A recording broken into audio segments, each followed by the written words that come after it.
오늘 소개해드릴 책은 성애나 소설집 혼모노 중에서 구의 집, 가롤동 98번지입니다. 가롤동 주민들이 금싸라기 땅이라고 부르던 그 땅은 1976년 국유지로 전원됩니다. 그 후 1년 만에 국제해양연구소가 들어서고 이어 3년 뒤인 1980년에는 근방에 지상 3층 규모의 경동 수련원이 완공됩니다. 하지만 알만한 사람들은 그곳이 결코 수련원의 용도로 지어지지 않았다는 것을, 공공연히 구의 집으로 불린다는 것을 잘 알고 있었습니다. 한국 근대 건축사를 심도 있게 탐구한 건축학도라면 구의 집을 익히 들어보았을 것이다. 모르는 사람이 보기에는 평범할 수 있으나 전문가의 시선으로 들여다본다면 가등 하나부터 출입문까지 치밀하게 설계된 건축물이니까. 면적이 좁고 형태도 일정치 않은 부지에 오각형 형태로 건물을 지음으로써 지면을 최대한 확보했으며 협소한 내부에 60cm 너비의 나선형 철제 계단을 설치하여 효율성은 물론 입체감까지 살렸다. 가장 돋보이는 건 3층에만 있는 좁은 수직창이다. 남향으로 나란히 난 8개의 창은 매일 정오 단 10분만 빛이 들어오도록 설계되었다. 일반적으로 남향창은 크게 만들어야 결로도 줄고 환기나 채광에도 도움이 된다는 사실을 알고 있을 것이다. 허나 이 건물의 실제 용도를 알게 된다면 이러한 설계가 실수가 아니라 치가 떨릴 만큼 용의주도하게 계획된 것임에 놀랄 수밖에 없을 것이다. 그래서인지 구의 집의 건축가를 둘러싼 소문 역시 무성하다. 그의 재능을 질투한 스승이 그를 독살했다는 설, 폐결핵으로 30이 되기 전 요절했다는 설, 한국 건축의 미래를 비관해 일찌감치 일본으로 떴다는 설 등 괴설이 난무하지만 그중 사실로 밝혀진 것은 하나도 없다. 건축가의 성을 따 그 건물을 구의 집이라 부른다는 것만이 유일하게 알려진 사실이나 이마저도 반은 맞고 반은 틀리다. 오랜 세월이 지난 지금까지도 베일에 쌓인 구의 집의 설계자 구보승은 누구인가? 구보승을 논하기 전 구보승의 스승 여제와에 대해 먼저 알아보겠습니다. 그는 1978년 K대 공과대학 겸임교수로 부임해 약 25년간 재직했으며 국가산업훈장을 받은 이로 국책을 비판한 주변 건축가들과는 달리 처세에 능해 오히려 내각의 신임까지 얻고 있었습니다. 하여 가롤동 부지 사업의 건축가로 위임되는데요. 욕심이 많았던 그는 대학 수업과 대통령 사저 개축, 가롤동 설계, 그 무엇도 내려놓을 수 없었습니다. 그리하여 설계를 함께할 사람을 물색하다 자신의 수업을 듣는 학생 중 재능은 있으나 야망은 없고 주무르기 쉬운 구보승을 떠올립니다. 꼼꼼함과 친화력, 성실함, 배려심까지 구보승은 조수로서 제격이었습니다. 그의 모습을 보며 신뢰감이 쌓인 여제와는 구보승에게 비밀리에 붙였던 사실을 알려줍니다. 이 건물이 수주된 경위는 1974년 공포된 긴급조치로부터 출발했다. 전국적으로 반유신 운동이 거세지자 정부는 긴급조치를 시행하여 불온 세력을 전부 잡아들였다. 처음에는 긴급조치를 위반한 이들을 처벌하기 위한 공간으로 내무부 치안국을 사용했지만 긴급조치가 구호에 이르자 불온 세력의 수가 급격히 증가해 치안국이 포화 상태에 이르렀고 원활한 순환을 위해서 시설을 신축해야만 했다. 민가와 떨어져 있고 서쪽으로는 열차가 다녀 비명이 새어나갈 염려가 적으며 국가 소유지라 분쟁에서도 자유로울 만한 곳에 국제해양연구소가 지어진 것도 그 무렵이었다. 여제와는 흐르는 땀을 손수건으로 훔친 뒤 국제해양연구소 쪽을 바라보았다. 그러니까 저 너머에 있는 건물이 해양연구소가 아니듯 우리가 설계할 건물 역시 수련원이 아니라는 거지. 고문받을 이들이 넘쳐나는 바람에 증설한 시설이자 취조를 해도 실토하지 않는 이들이 최후로 방문하는 밀실. 그것이 내무부 장관이 여제화에게 발주한 증축 공간의 실체였다. 여제화가 기밀을 밝혔음에도 구보승은 무덤덤했다. 무슨 생각을 하는지 모를 정도로 태연해 오히려 여제화가 더 당황스러울 정도였다. 혹시 손 떼고 싶다면 지금이라도 그렇게 하게. 여제화의 말에 구보승은 예상과 달리 선선히 답했다. 아닙니다. 그러고 싶지 않습니다. 수련원이든 고문실이든.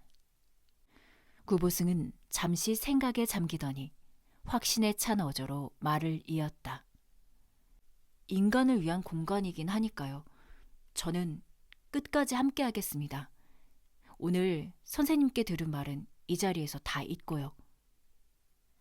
구보승은 찬압을 착착 포개어 정리하고는 흙 묻은 바지를 털었다. 그러고는 진지한 표정으로 이전보다 더 꼼꼼히 현장을 둘러보고 기록했다.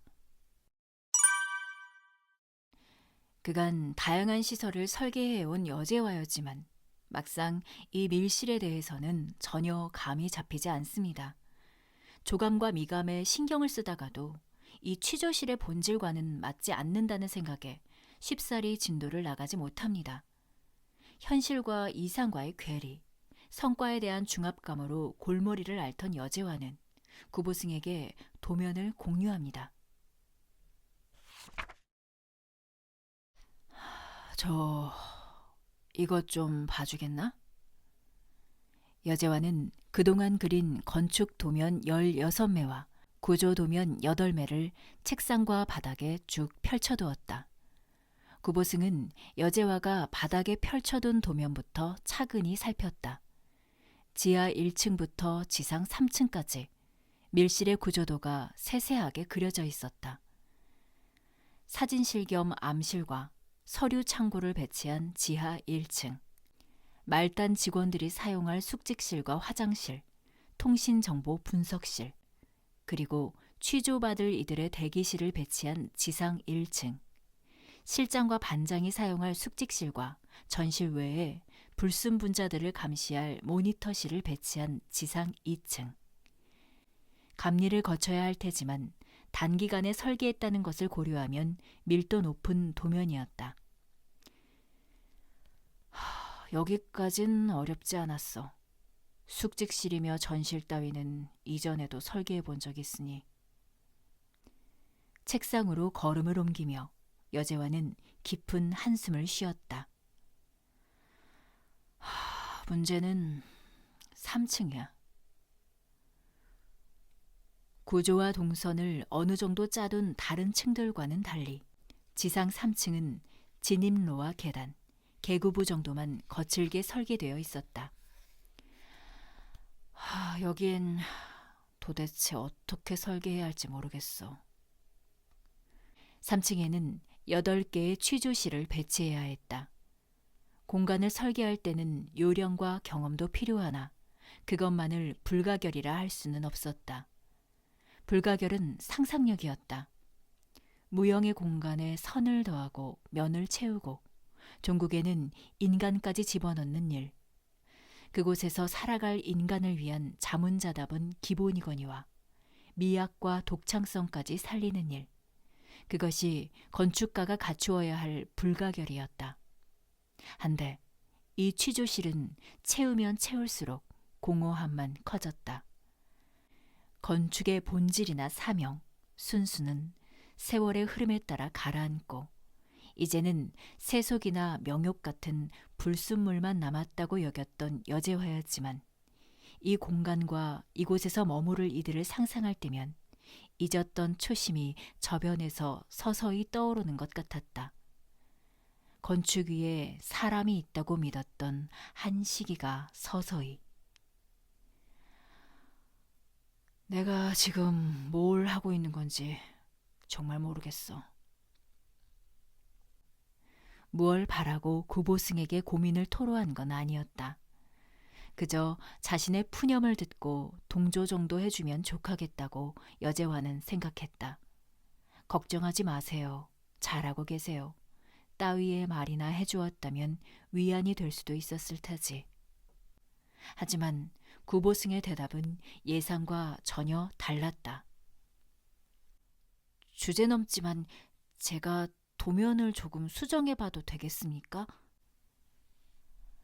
당황한 나머지 여재환은 얼버무렸는데 그것을 긍정의 표시로 받아들였는지 구보승은 지우개로 도면 속 창문을 일일이 지우기 시작했다. 구보승은 이미 수십 번을 지워 부풀부풀 일어난 종이가 찢어지지 않도록 조심하며 창문을 모조리 지운 뒤 공손한 어투로 사견을 내놓았다. 제 생각에 이 공간엔 창을 내지 않는 게 좋을 것 같습니다.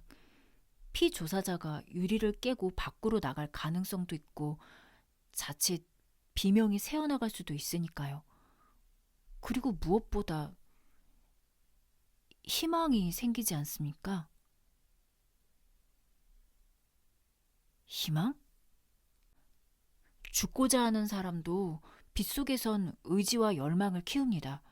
살고 싶다는 마음을 품을 수도 있고 흔들렸던 신념이 굳건해질 수도 있죠. 여제와 역시 빛이 사람의 마음을 두드린다는 것을 잘 알고 있었다. 그래서 숫꽃 끝에 창을 넣은 것이었다. 한 줌도 안 될 인간다움이나마 지킬 수 있다면 지켜야 했기에. 그것은 취조실에서 조사를 받는 이들을 위한 것일 수도 있지만 그 공간을 설계하는 여제와를 위한 것이기도 했다. 하지만 구보승은 달랐다. 취조실에 희망은 불필요하지 않나 싶습니다. 예의 바르지만 어조에 단호함이 묻어 있었다. 여제와는 생각했다. 내가 알던 구보승이 맞나. 그저 허허실실로 물렁하던 놈이. 당황했지만 냉정을 되찾고 보니 그리 놀랄 일이 아니란 생각도 들었다. 창문을 없애 빛을 막고 소음을 방지하는 건 지극히 합리적인 발상이었다. 곰곰이 되짚어보면 그것이 구보승의 특기였다. 합리성. 여제와가 생각에 잠긴 사이 구보승은 다른 의견을 더했다. 복도 천장을 좀 더 높여도 좋을 것 같습니다. 천장이 높아져 잔향이 생기면 취조실에서 새어나온 비명이 복도를 울리게 될 것이고 그 소리에 다른 이들의 공포가 극대화될 테니까요. 이 역시 여제화도 염두에 두었던 설계 방식이었다. 천장이 높아지면 공간의 위압감이 높아진다는 도식은 건축에선 일반적이었으니까. 인간적인 감정이 앞서는 통에 도저히 이를 적용할 수 없었을 뿐이다. 고민 끝에 여제와는 결론을 내렸다. 구보승이 저렇게 거침없는 이유는 그저 뭘 몰라서라고. 건축 위에 인간이 존재한다는 사실을 몰라서라고. 한편으로는 이런 생각도 들었다. 어쩌면 나보다 저놈이 더 잘할 수 있지 않을까. 모르는 것이 부처라고. 나와 달리 저놈은 일말의 연민이나 부채 없이 이 공간을 설계할 수 있지 않을까. 될 대로 되라는 포기였을까. 해볼 테면 해보라는 오기였을까. 생각 끝에 여제와는 구보승에게 넌지시 제안했다. 자네가 3층 설계를 맡아볼 텐가? 여제와의 갑작스러운 제안에 구보승은 어리둥절하여 어찌할 줄 몰라 했다. 구보승의 반응을 살피며 여제와는 덧붙여 말했다. 자네 의견을 듣고 보니 일리가 있어. 현장은 자네가 나보다 더 깊이 알고 있으니 적격하다는 생각도 드네. 이 기회에 실무도 익히고 경험도 쌓아봐. 감수는 내가 볼 테니 걱정하지 말고. 나쁘지 않은 선택이라고 여제와는 생각했다. 구보승이 내놓은 것 중 쓸만한 아이디어만 취해 자신의 공으로 가름하면 되었다. 그렇다면 손 안 대고 코도 풀고 마음의 짐도 덜 수 있겠지. 구보승도 기회를 주었다는 것에 의의를 둘 뿐 이견을 제시하지는 않을 것이다. 물렁한 놈일 뿐더러 뒷배도 없으니. 여제와는 되물었다. 어때? 해볼 텐가?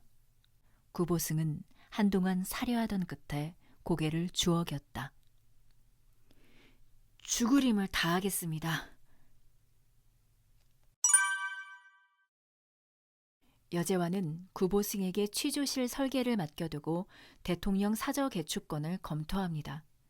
그 사이 구보승은 자신의 특기를 발휘해 빈틈없이 구조를 짜고 자재를 검토하며 착실히 설계를 해나갑니다.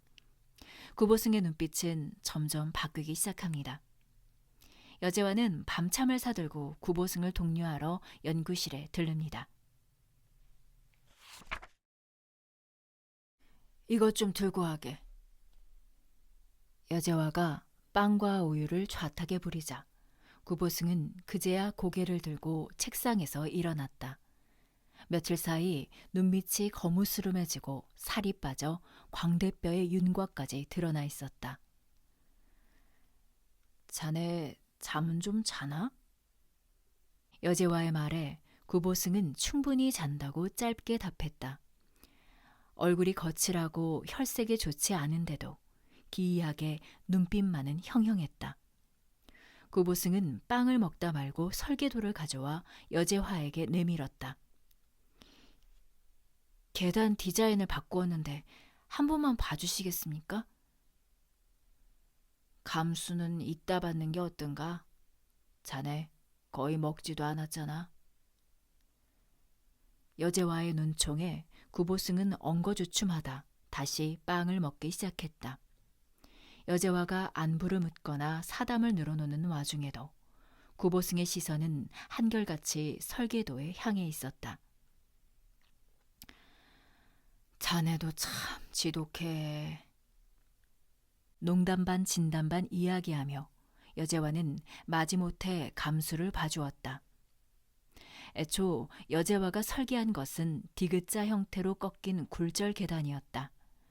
추락을 방지하고 두 사람이 함께 올라가도 안전할 수 있도록 너비도 150cm로 잡아두었다. 허나 구보승은 계단의 너비를 그 반도 안 되게 줄여버리고 형태도 나선형으로 수정했다. 나선형 계단이라. 크리틱이었다면 파격적인 발상이라 극찬하며 박수를 주었을 테지만 이것은 실무였다. 규정에 어긋나서는 안 되었다. 나선형 계단은 공간 활용엔 용이하나 경사가 가파른 만큼 사고가 날 가능성이 컸다. 인간의 몸이 닿는 영역이었으니 더 신중해야 했다. 구보승의 설계에 동의할 수는 없었으나 여제와는 이를 지적하기 전에 침착하게 물었다. 왜 내 설계를 수정한 건가? 구보승은 망설이다 자신의 소견을 터놓았다. 선생님의 설계에서는 공포가 느껴지지 않습니다. 뭐가 느껴지지 않는다고? 선생님, 피조사자들은 아마도 눈을 가린 채 계단을 오를 겁니다. 선생님이 설계한 대로라면 여기가 몇 층인지 감으로나마 알 수 있겠죠. 안심할 겁니다. 계단 수를 세며 탈출 계획을 세울지도 모르죠. 하지만 나선형 계단에서는 층의 구분이 없습니다. 내가 몇 층에 있는지 알 수 없죠. 방향 감각이 무뎌진 데다가 계단폭이 좁고 경사가 가팔라 안정성마저 상실된다면 그들이 느끼는 공포감은 극대화될 겁니다. 그게 제가 설계도를 수정한 이유입니다. 말문이 막혔다. 일전에도 한 차례 충격을 받은 적이 있었지만 이번에는 그 강도가 더 셌다. 도대체 어떻게 이런 생각을 할 수 있지? 구보승의 독자적인 견해가 아닐 거라 부정하며 여제와는 되물었다. 어디서 참고한 건가? 알바르 알토? 아니면 요시무라 준조인가? 아니요. 노스페라투에서 영감을 받았습니다. 독일 영화에서 영향을 받았다는 구보승의 말에 여제와는 뒷골이 얼얼해지는 듯했다. 나흘 뒤 세기극장에서 그 괴수 영화를 관람한 뒤에도 마찬가지였다. 노스페라투는 미감이나 건축이 도로란 작품이 결코 아니었다. 괴수의 성이 등장하기는 하나 몇 장면뿐이었다. 오히려 공간이 극도로 배제된 작품이라 여겨지기도 했다. 도대체 구보승은 이 영화에서 무얼 본 걸까? 내게는 느껴지지 않는 무언가가 구보승에게는 느껴지는 걸까? 여제와는 극장에서 나와 충무로 거리를 천천히 걸었다. 오후 6시가 되자 온 거리에 애국가가 울려 퍼졌다. 노상에서 요기를 하거나 공중전화 부스에서 통화를 하는 이들이 일제히 멈춰서 부동자세로 경례를 했다. 엄숙한 표정으로 꿋꿋이 선 이들 틈에서 여제와는 구보승이 말한 공포에 관해 잠시 생각했다. 그 후 여제와는 한동안 연구실에 나가지 않습니다. 설계 마감이 일주일 남았을 무렵 연구실에서 다시 만난 구보승은 설계도를 내밉니다. 구보승의 눈빛은 확실히 바뀌어 있었고 여제와는 가슴이 선뜩해집니다. 1980년 완공, 1983년 증축된 경동수련원의 정초석에는 설계자 구보승의 이름이 새겨집니다. 60만 턴 여제와조차도 손을 떼며 거론되고 싶지 않아 했던 구보승의 치밀한 설계. 하여 추후 구의 집이라 불리우게 된 그곳은 남영동 대공분실을 바탕으로 재창조된 소설입니다. 야망과 욕심 없이 지극히 합리적인 설계를 하던 학생 구보승은 이 공간에 집착하다 공간에 잡아먹혀 공간 자체가 되어버린 듯합니다. 어떠한 공간인지를 알면서도 치밀하게 설계를 해나가던 그는 정말 여제와의 말처럼 뭘 몰라서 그런 설계를 할 수 있었던 것일까요? 이 건물의 실존 설계자는 김수근으로 한국 현대 건축을 대표하는 인물입니다. 그가 뭘 모르고 설계를 했다는 것이야말로 어불성설이지 않을까 싶은데요. 남영동 대공분실의 실제 사진을 보면 어떻게 인간이 이토록 치밀하게 끔찍할 수 있는가 싶어 고개를 내젓게 됩니다. 오늘은 성애나 소설집 혼모노 중에서 2번째 시간을 가졌는데요. 다음에는 또 다른 책을 소개해 드릴게요.